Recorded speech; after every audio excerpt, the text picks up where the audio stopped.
Hello everyone. तो हमने कल के क्लास में प्रेसिडेंट के बारे में देखा था, जो किस तरीके से प्रेसिडेंट का इलेक्शन होता है। तो आज जो हम अपना क्लास कर रहे हैं, उस क्लास में हम बाकी की जो चीज़ें हैं उसके बारे में देखते हैं। जैसे कि प्रेसिडेंट है, राष्ट्रपति जी हैं, राष्ट्रपति जी के पास जो है सो वीटो की शक्ति है। कैसा पावर है? वीटो की पावर है। प्रेसिडेंट के पास वीटो पावर है। ओके, अब ये वीटो क्या होता है, ध्यान से देखिए। बचपन में आपने देखा होगा कि जब हम लोग यूनाइटेड नेशन, संयुक्त राष्ट्र पढ़ते थे, यूनाइटेड नेशन पढ़ते थे, तो हमने पढ़ा था कि परमानेंट मेंबर जो हैं, जैसे कि अमेरिका हो गया, यूएन के परमानेंट मेंबर, अमेरिका हो गए, चाइना हो गया, ब्रिटेन हो गया, तो इनके पास वीटो की पावर थी। कैसी पावर थी? वीटो की पावर थी। वीटो की पावर ये है, मतलब ये किसी भी एक्ट को, किसी भी एक्शन को क्या कर सकते हैं? रोक सकते हैं, रोक सकते हैं, मतलब कंट्रोल करने का पावर है। कैसा पावर है? कंट्रोल करने का पावर है, नियंत्रण करने की शक्ति है। उसी तरीके से इंडिया का जो प्रेसिडेंट है, उसके पास भी कोई भी कानून जो बनता है, कोई भी जो कानून बनता है, उस कानून को बनने से पहले प्रेसिडेंट का जो है अनुमति जरूरी होता है। मतलब राष्ट्रपति अगर अपनी अनुमति देंगे तभी कानून बनेगा। इतना क्लियर है? तो राष्ट्रपति की अनुमति होगी तब कानून बनेगा, और राष्ट्रपति कानून बनने से जो रोकते हैं उसी को वीटो बोलते हैं। उसी को क्या बोलते हैं? उसी को वीटो बोलते हैं। इंडिया में प्रेसिडेंट को जो है सो वीटो पावर दिया गया है, जिसके तहत वो कानून बनने से रोक सकते हैं। अब ये कौन कौन से वीटो पावर हैं, इसके बारे में जो है हम लाइन बाय लाइन देखेंगे। तो एक बार मैं थोड़ा रिवाइज करा दूं, वीटो क्या है? वीटो जो है सो प्रेसिडेंट का स्पेशल पावर है। प्रेसिडेंट का कैसा पावर है? स्पेशल पावर है, जिसके तहत किसी भी कानून को बनने से वो रोक सकते हैं। वही हमारा वीटो है। तो इंडिया में जो वीटो है प्रेसिडेंट के पास, वो कौन कौन से हैं वो हम देखते हैं। देखिए, भारत के राष्ट्रपति, इंडिया के प्रेसिडेंट, उनका हम क्या देख रहे हैं? वीटो की पावर। इंग्लिश में भी, हिंदी में भी वीटो बोलते हैं। तो वीटो जो पहला होता है वो होता है absolute veto. Absolute veto Hindi में बोलते हैं आत्यांतिक वीटो। ठीक है? जो वीटो है, पहला है एब्सोल्यूट वीटो, दूसरा होता है सस्पेंसिव वीटो, किसी को सस्पेंड करना, सस्पेंसिव वीटो। हिंदी में बोलते हैं निलंबकारी वीटो।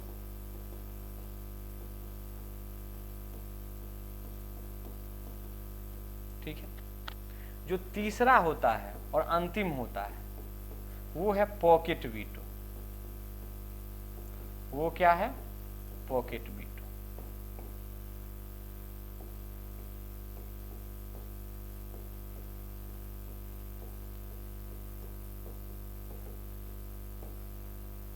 ये तीनों वीटो की शक्ति है। अब ये वीटो की शक्ति है, इस वीटो की शक्ति में क्या क्या प्रावधान है वो मैं बारी बारी से आपको बताता हूं। तो इंडिया में जो एब्सोल्यूट वीटो है, जो आत्यांतिक वीटो है, इससे हम शुरुआत करेंगे। इसमें क्या प्रावधान है? ठीक है?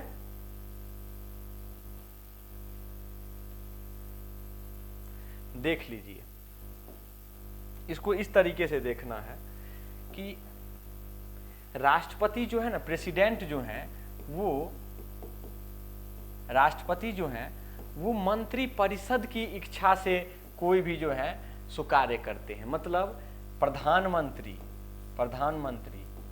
एवं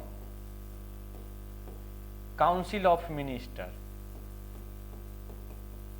काउंसिल मिनिस्टर, इसकी मदद से कोई कार्य करते हैं। अब ध्यान दीजिएगा, ऐसा कंडीशन भी आ सकता है जब मंत्री परिषद भंग हो जाएगी। मतलब कोई भी बिल जो है सो लोकसभा राज्यसभा के द्वारा पारित है, लेकिन मंत्री परिषद क्या हो गई, मंत्री परिषद जो है वो खत्म हो गई। अब दो कंडीशन में ऐसा हो सकता है, या तो प्रधानमंत्री ने इस्तीफा दे दिया हो, प्रधानमंत्री ने इस्तीफा दे दिया हो, रिजाइन दे दिया हो, तब मंत्रिपरिषद खत्म हो जाएगी।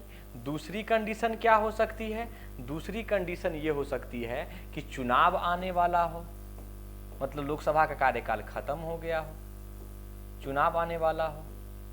इन दोनों कंडीशन में क्या हो जाएगा, मंत्रिपरिषद अगर बदल जाती है, खत्म हो जाती है। अब मंत्रिपरिषद खत्म हो गई तो राष्ट्रपति के पास क्या है, राष्ट्रपति के पास जो है ऐसी कंडीशन में, देखिए मंत्रिपरिषद खत्म हो गई तो यहां मैं आपको बता रहा हूं, ध्यान से देखिएगा, यहां मैं आपको बता रहा हूं मंत्रिपरिषद खत्म हो गई तो ऐसे में क्या है, राष्ट्रपति जी हैं, प्रेसिडेंट हैं, ये क्या है, ये जो है अपना अनुमति जो देना है किसी भी विधेयक पे, उसको क्या कर लेंगे, उसको अपने पास सेव कर लेंगे, बचा कर रख लेंगे और अपना जो है सो उस पे अनुमति नहीं देंगे। दूसरी एक मंत्रिपरिषद आएगी, दूसरी क्या होगी, एक मंत्रिपरिषद आएगी। इसको आप ऐसे देख सकते हैं, यह है हमारा एब्सोल्यूट वीटो, ठीक है, आत्यांतिक वीटो है। अब नई मंत्रिपरिषद आ गई, नई मंत्रिपरिषद ने अगर ये बोल दिया कि उस कानून को आप रहने दीजिए, उस कानून पे आप अपनी सहमति मत दीजिए,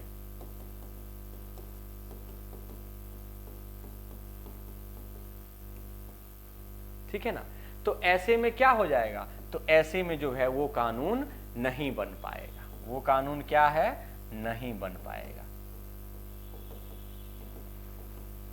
इसको हम लोग बोलते हैं एब्सोल्यूट वीटो। ये इंडिया में जो है एब्सोल्यूट वीटो कब हुआ था, पेप्सू विधेयक के समय में, जब डॉक्टर राजेंद्र प्रसाद थे उस समय जो था पेप्सू बिल आया था, पंजाब में एक आया था पेप्सू बिल, पेप्सू विधेयक के समय में, ठीक है ना। पेप्सू विधेयक के समय में एब्सोल्यूट वीटो का इस्तेमाल करके प्रेसिडेंट ने जो है वो कानून बनने से पेप्सू बिल को रोक दिया था, रोका था। दैट मीन्स कानून बनाने से क्या किया था, उसको स्टे कर दिया था, ठीक है। तो एब्सोल्यूट वीटो में क्या हो गया, पेप्सू विधेयक था जिसमें कि क्या था कि प्रेसिडेंट ने उसको रोक दिया था। ये कौन सा हो गया, एब्सोल्यूट वीटो आ गया, ठीक है। अब हम दूसरा देखते हैं, जो हमारा दूसरा है वो देखिए सस्पेंसिव वीटो है, क्या है, निलंबकारी वीटो है, उसको बोलते हैं निलंबकारी वीटो।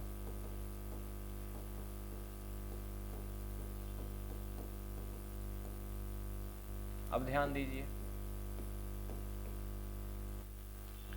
निलंबकारी वीटो क्या होता है, सस्पेंसिव वीटो क्या होता है, नाम से सजेस्ट हो रहा है, ध्यान दीजिएगा बच्चों। सस्पेंसिव मतलब किसी चीज को कुछ देर के लिए क्या करना, निलंबित कर देना, सस्पेंड कर देना, निलंबित कर देना या क्या है, सस्पेंड कर देना, ठीक है। अब निलंबन में क्या होता है, आदमी कोई काम नहीं कर सकता है, काम में क्या हो गया, स्टे हो गया। तो इसमें क्या है पावर, देख लीजिए, जो प्रेसिडेंट जो है कोई भी बिल इसके पास आया, ठीक है, कोई भी बिल जो है वो राष्ट्रपति जी के पास आ गया, प्रेसिडेंट के पास आ गया, तो प्रेसिडेंट बोलेंगे क्या, जो एक बार आप इस पे विचार कर लीजिए ना, ऐसा कानून जो है सो घातक हो सकता है। मतलब कुछ टाइम के लिए क्या हो गया, निलंबित हो गया। प्रेसिडेंट ने कहा उनको क्या, रिकंसिडरेशन करने के लिए, पुनर्विचार के लिए कहा। किसने कहा, प्रेसिडेंट ने कहा। तो कुछ टाइम के लिए क्या हो गया, सस्पेंसिव हो गया। अब जो अगर लोकसभा या राज्यसभा गवर्नमेंट दोबारा प्रेसिडेंट को भेजती है तो प्रेसिडेंट को जो है उस पे साइन करना कंपलसरी हो जाएगा। प्रेसिडेंट को उस बिल को एक्सेप्ट करना जो है वो कैसा हो जाएगा, वो कंपलसरी हो जाएगा। मतलब प्रेसिडेंट को साइन करना ही है। तो कुछ टाइम के लिए डिले हुआ, इसलिए उसको बोलते हैं क्या, सस्पेंसिव वीटो। इसलिए उसको क्या बोलते हैं, निलंबकारी वीटो या सस्पेंसिव वीटो। ठीक है, इंडिया में प्रेसिडेंट के पास दूसरा वीटो का यही पावर है, जिसको क्या बोलते हैं, सस्पेंसिव वीटो, सस्पेंड कर रहा है। तीसरा बहुत इंपॉर्टेंट है, इस वीटो को याद ही रखना है, उसको हम लोग बोलते हैं, तीसरा को पॉकेट वीटो। तीसरा को क्या बोलते हैं, पॉकेट वीटो।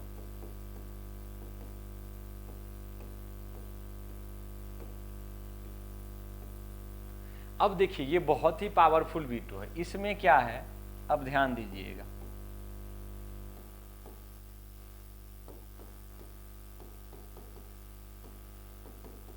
अब ध्यान दीजिएगा, लोकसभा है, राज्यसभा है, प्रेसिडेंट है। कोई भी बिल, कोई भी विधेयक या बिल लोकसभा से पास हो गया, राज्यसभा से पास हो गया, प्रेसिडेंट को जो है कोई टाइम ड्यूरेशन नहीं दिया गया है। कोई टाइम ड्यूरेशन, जिसको हम लोग बोलते हैं समय सीमा, वो प्रेसिडेंट को नहीं दिया गया है। प्रेसिडेंट का कोई टाइम टेबल नहीं दिया गया है जो कितने दिन में ये किसी बिल पे क्या देंगे, अपनी सहमति देंगे, बिल को क्या करेंगे, बिल को जो है सो साइन करेंगे।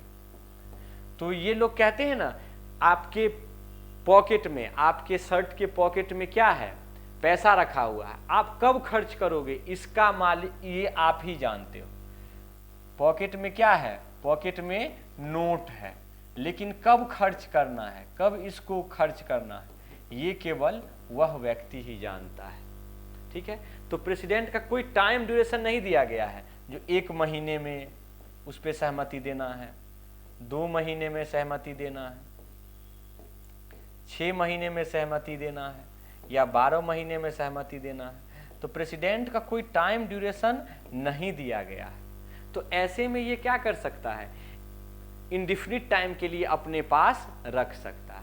उसी को क्या बोलते हैं, पॉकेट वीटो बोलते हैं। जैसे कि एक डाक विधेयक था, राजीव गांधी जी ने क्या किया था, डाक विधेयक था, जिसमें कि क्या किया था, उन्होंने प्रेस की स्वतंत्रता को कम करने का प्रयास किया था। ठीक है ना, प्रेस की स्वतंत्रता को कम करने का प्रयास किया था। अब इस बिल को ज्ञानी जैल सिंह उस वक्त क्या थे, राष्ट्रपति थे, ज्ञानी जैल सिंह।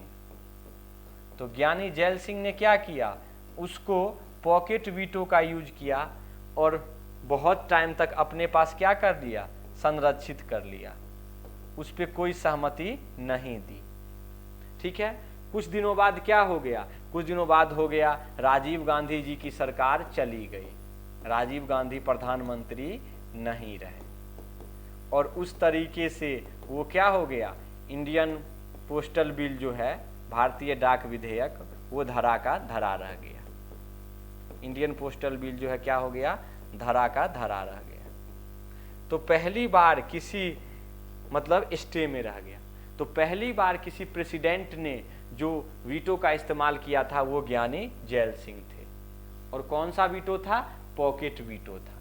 कौन सा वीटो था, पॉकेट वीटो था। और किस पे बेस्ड था, इंडियन पोस्टल बिल पे, भारतीय डाक विधेयक पे। ठीक है, तो यही हमारा प्रेसिडेंट का वीटो है। इस पे जुड़ा हुआ एक क्वेश्चन हम देख सकते हैं, अगर एग्जाम में आ रहा है, भारत के राष्ट्रपति के द्वारा कौन सा वीटो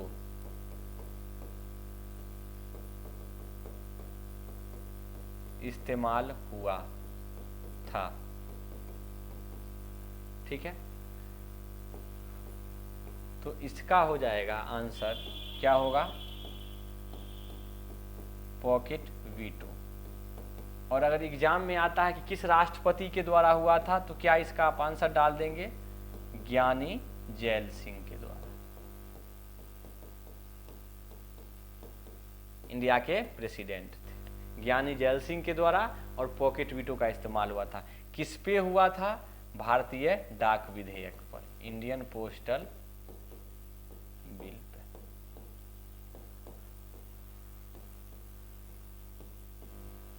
ठीक है, भारतीय डाक विधेयक पर जो है सो पॉकेट वीटो का इस्तेमाल हुआ था। ठीक है ना, इंडियन पोस्टल बिल पे। ठीक है, और किसके द्वारा हुआ था, भारत के राष्ट्रपति ज्ञानी जैल सिंह के द्वारा। ठीक है, तो हमारे प्रेसिडेंट में ये वीटो था। ठीक है, आगे जो कुछ हम टर्म देखते हैं प्रेसिडेंट में, वो देखिए।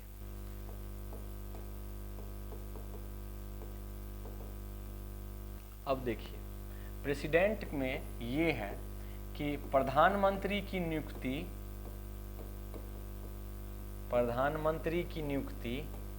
कौन करता है, प्रेसिडेंट करता है। और किस में दिया हुआ है, आर्टिकल 74 में। और प्रधानमंत्री के सलाह पर जितने भी मंत्री हैं वो सब राष्ट्रपति के अनुसार ही पद की धारण करते हैं। अगर प्रधानमंत्री ने बोला तो किसी भी मिनिस्टर को क्या देना होगा, रेजिग्नेशन देना होता है, रिजाइन करना होता है। तो रिजाइन कहाँ पे वो करेगा, प्रेसिडेंट को इस्तीफा देगा। इस्तीफा कहाँ पे देता है, राष्ट्रपति को।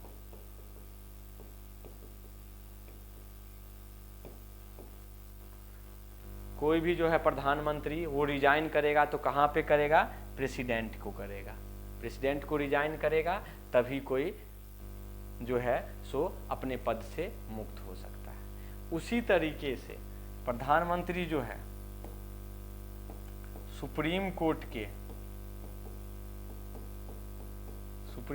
के जज की भी नियुक्ति कौन करता है, प्रेसिडेंट करता है। वो जो हमने बताया था कॉलेजियम सिस्टम, वो उनके चयन की प्रणाली है, लेकिन शपथ कहाँ पे करते हैं, प्रेसिडेंट के पास ही करते हैं, प्रेसिडेंट के नाम के पास ही करते हैं। मतलब प्रेसिडेंट के ही प्रसाद प्रयत्न पद धारण करते हैं, और इसी को भी इस्तीफा भी दे सकते हैं। तो जितने भी महत्वपूर्ण पद हैं, चाहे कैग हो या बाकी लोग हो, वो सब किसके करते हैं, प्रेसिडेंट के ही प्रसाद प्रयत्न पद धारण करते हैं। ठीक है, इसके अलावा भारत के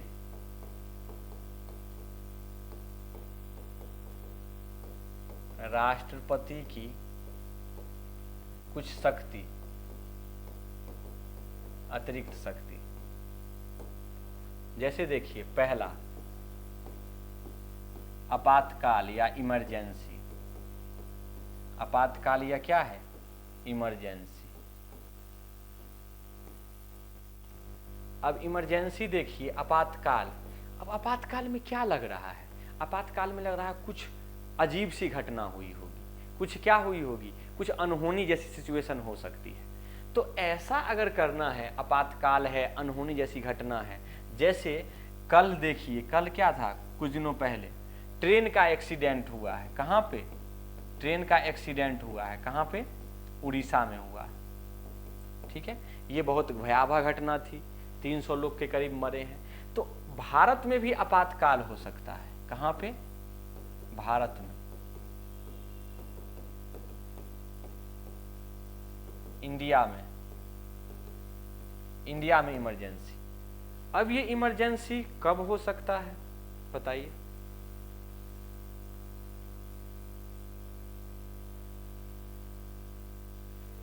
ठीक है,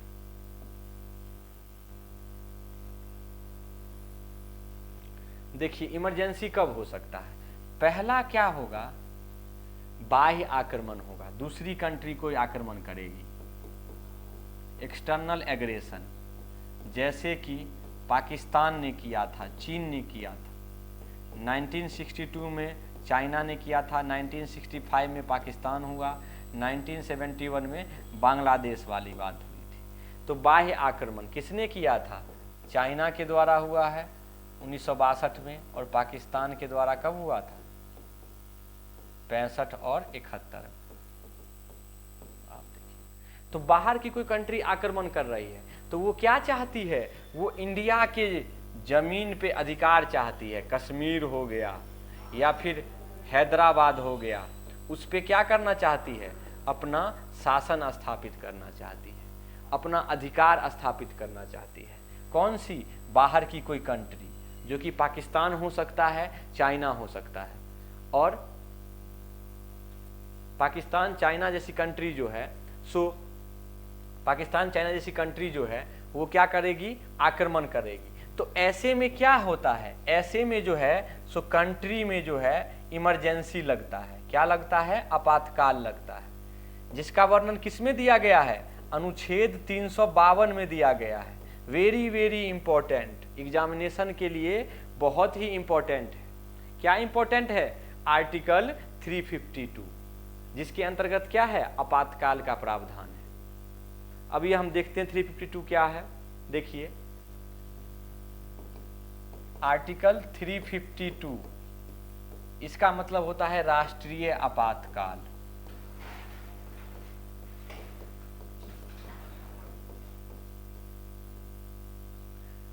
नेशनल इमरजेंसी हो गया ये क्या हो गया? नेशनल इमरजेंसी हो गया।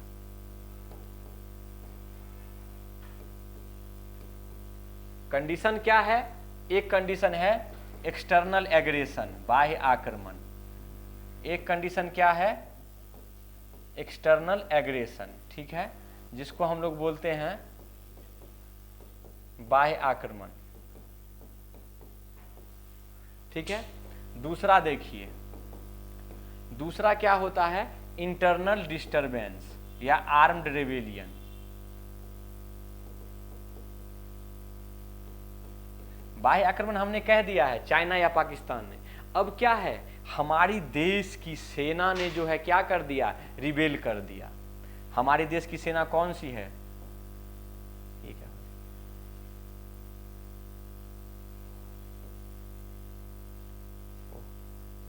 हमारी देश की सेना है आर्मी, एयरफोर्स और नेवी। आर्मी, एयरफोर्स, नेवी, इसमें से किसी सेना ने क्या कर दिया है? किसी सेना ने विद्रोह कर दिया, विद्रोह कर दिया। हमारे नागरिकों पे क्या कर रहे हैं? हमारे नागरिकों का ये शोषण करने की बात कर रहे हैं। भगवान न करे ऐसा हो, लेकिन अगर ऐसा होता है तो ऐसे कंडीशन में भी अनुच्छेद 352 लागू होगा, जिसको हम लोग बोलते हैं राष्ट्रीय आपातकाल। और ये लागू कौन कर सकता है? देखिए, ये प्रेसिडेंट ही करता है, लेकिन किसके कहने पे करता है? कौन करता है? प्रेसिडेंट। लेकिन किसके कहने पे करता है? अब देखिए क्या होता है। प्राइम मिनिस्टर के साथ अगर जो भी कैबिनेट मिनिस्टर हैं या काउंसिल ऑफ मिनिस्टर हैं, वो अगर मंत्रिपरिषद, प्रधानमंत्री के साथ अगर मंत्रिपरिषद ने रिटर्न में दिया तभी इमरजेंसी लगेगा। रिटर्न में दिया तभी इमरजेंसी लगेगा, ठीक है। इंदिरा गांधी जी ने लगाया था 1975 में। उस समय तक क्या था? केवल पीएम कर सकता है, पीएम के कहने पे प्रेसिडेंट करेगा। लेकिन 1978 में जब सरकार बनी जनता पार्टी की, तो उन्होंने यह कह दिया कि प्रधानमंत्री के कहने से नहीं होगा, उसके साथ साथ काउंसिल ऑफ मिनिस्टर, मतलब मंत्रिपरिषद के द्वारा भी रिटर्न में होना चाहिए। कैसा होना चाहिए? लिखित होना चाहिए। भारत का कॉन्स्टिट्यूशन भी कैसा है? रिटर्न है, लिखित है, जबकि ब्रिटेन का कॉन्स्टिट्यूशन क्या है? और लिखित है। तो प्राइम मिनिस्टर के साथ काउंसिल ऑफ मिनिस्टर अगर रिटर्न में देंगे तभी क्या हो सकता है? तभी जाकर के आपातकाल या इमरजेंसी लागू कर सकता है, ठीक है। आपातकाल या इमरजेंसी कब होगा? जब काउंसिल ऑफ मिनिस्टर जो है प्राइम मिनिस्टर के साथ मिलकर के रिटर्न में देंगे, तो ये आपातकाल लागू हो जाएगा। अब इस आपातकाल में क्या होता है, थोड़ा ये देख लीजिए।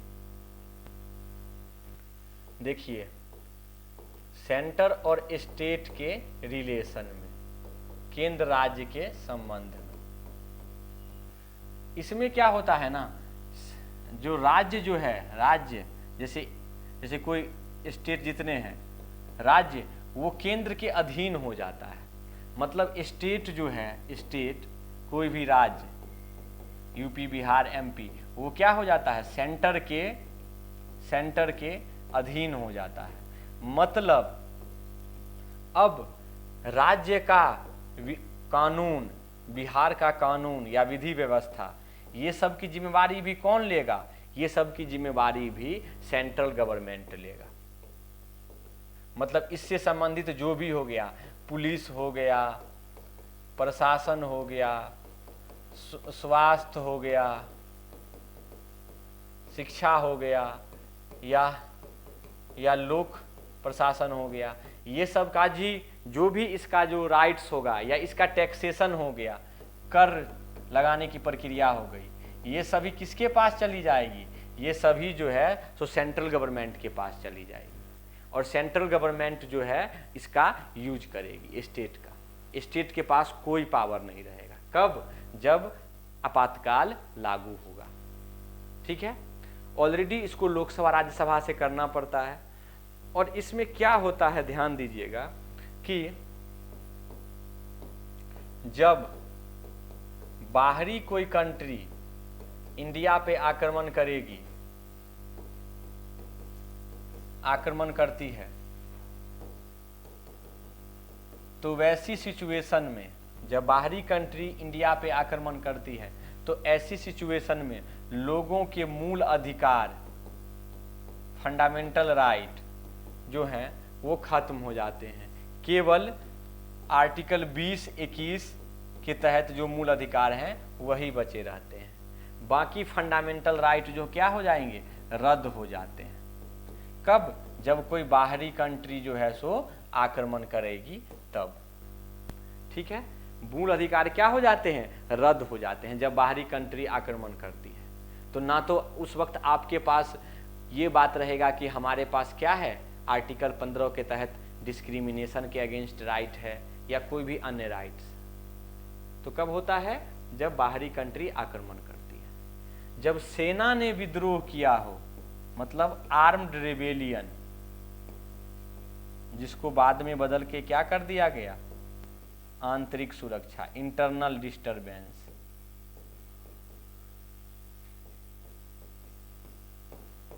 जब आर्म्ड रेबेलियन हो, इंटरनल डिस्टरबेंस हो, उस समय क्या हो गया, इंटरनल डिस्टरबेंस जैसे ही होगा, समझ रहे हैं, तो उस समय जो है सो आर्टिकल 19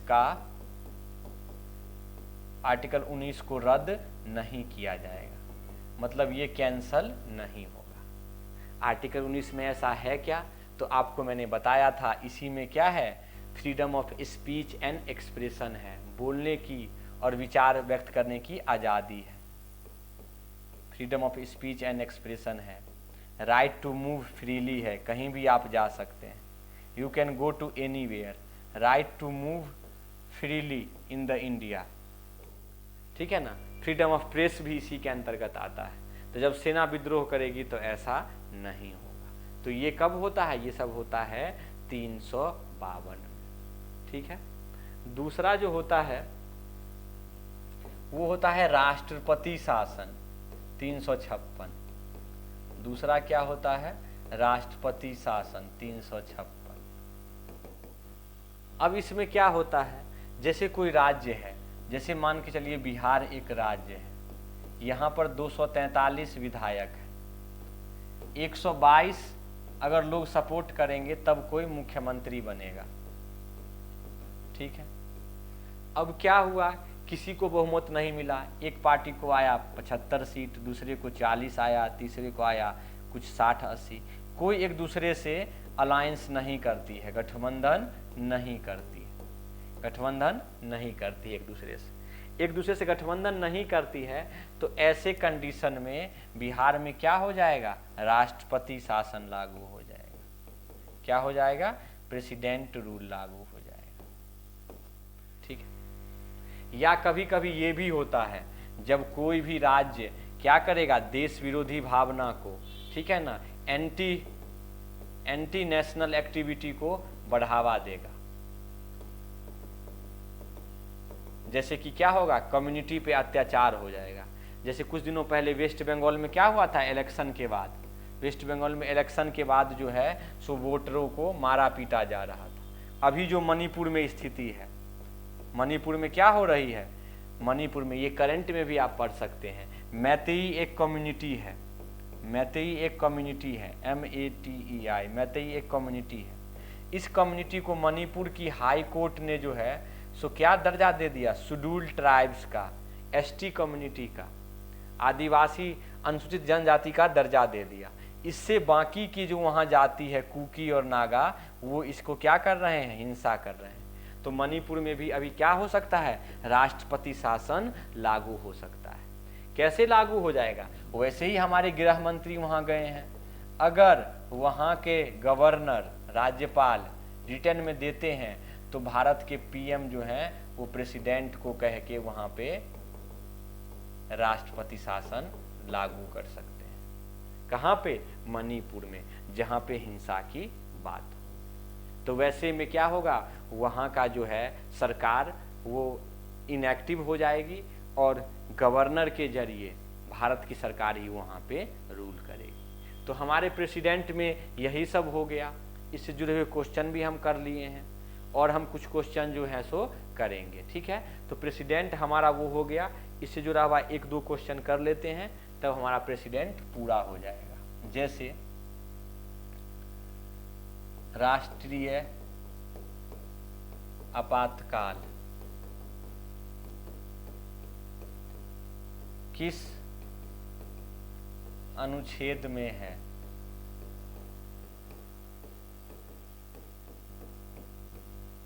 ठीक है।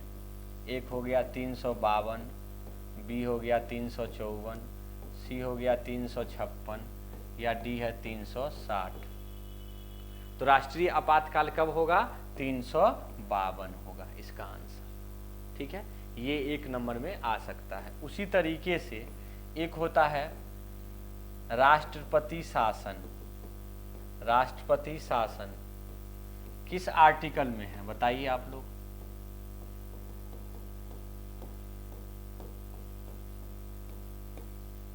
मैं इसमें ऑप्शन नहीं दूंगा, बताइए।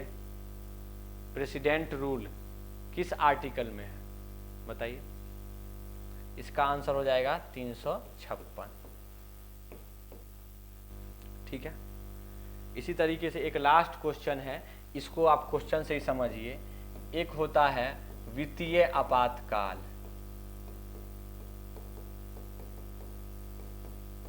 वित्तीय आपातकाल, फाइनेंशियल इमरजेंसी।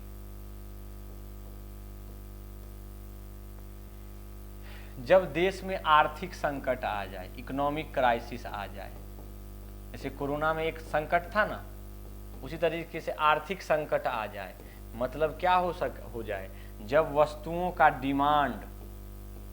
डिमांड ज़्यादा हो और उसकी सप्लाई ना हो सके, कुछ भी कारण हो सकता है। अब इसका कारण पेंडेमिक भी हो सकता है, प्राकृतिक आपदा भी हो सकता है, या फिर क्या हो जाए, युद्ध जैसी स्थिति हो सकती है, या फिर क्या हो सके, उत्पादन नहीं हो सके। तो ऐसे कंडीशन में जो है सो वित्तीय आपातकाल की उद्घोषणा कौन करता है, प्रेसिडेंट करता है। और ये किस आर्टिकल में है, ये अनुच्छेद 360 में है। जैसे ही ये करेगा तो राष्ट्रपति को छोड़ करके बाकी लोगों के सैलरी में कटौती की जाती है, और जो स्टेट को शेयर मिलता है, ठीक है। देखिए क्या होता है, 1 मिनट बता रहा हूं मैं, ये ध्यान दीजिए, ये भारत सरकार है, ये भारत सरकार है, और उसका ये क्या है, खजाना है। भारत सरकार का क्या है, ट्रेजर है, ट्रेजरी है, खजाना है। अब ये कैसे आया है, ये टैक्स से आया है। भारत सरकार ने टैक्स लिया है, टैक्सेशन से आया है, और नॉन टैक्सेशन से भी है, जो कि डिविडेंड है या फिर डिसइन्वेस्टमेंट है, बाकी चीज़ें हैं। तो इसमें पैसा है, पूरे भारत के जो भी लोग थे उन्होंने टैक्स दिया, उससे पैसा आ गया, ठीक है। मान के चले इसमें आ गया कितना, 15 लाख करोड़, इससे ज्यादा बड़ा होता है। ठीक है, अब सरकार क्या करेगी, ये पैसा अलग अलग राज्यों को उसके जरूरत के अनुसार देगी। जैसे बिहार को दे दिया 25,000 करोड़। ठीक है, ये कौन है, ये बिहार है। यूपी को दे दिया 56,000 करोड़। हमारे प्रधानमंत्री जी बनारस से चुनाव लड़ते हैं, यूपी में उनकी अच्छी जीत भी होती है, तो इस पे मेहरबान है। तो बिहार यूपी को दे दिया, किसी और स्टेट को दे दिया, झारखंड को भी दे दिया। तो ये सब पैसा दे रहे हैं हम, 31,000 करोड़। तो जब इमरजेंसी लग जाएगी, कौन सी इमरजेंसी, जब फिनेंशियल इमरजेंसी,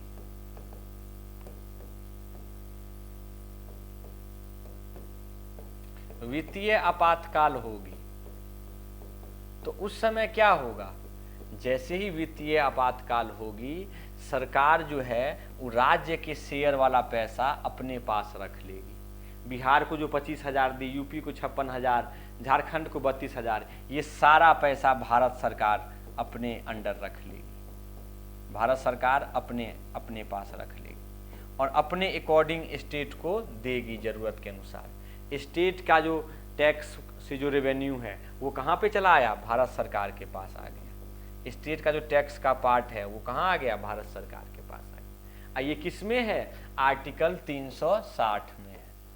अभी तक भारत में एक बार भी जो है सो क्या हुआ है, एक बार भी वित्तीय आपातकाल लागू नहीं हुआ है, फिनेंशियल इमरजेंसी लागू नहीं हुआ। ठीक है, तो हमारा प्रेसिडेंट हो गया। हम नेक्स्ट क्लास में देखते हैं बाकी।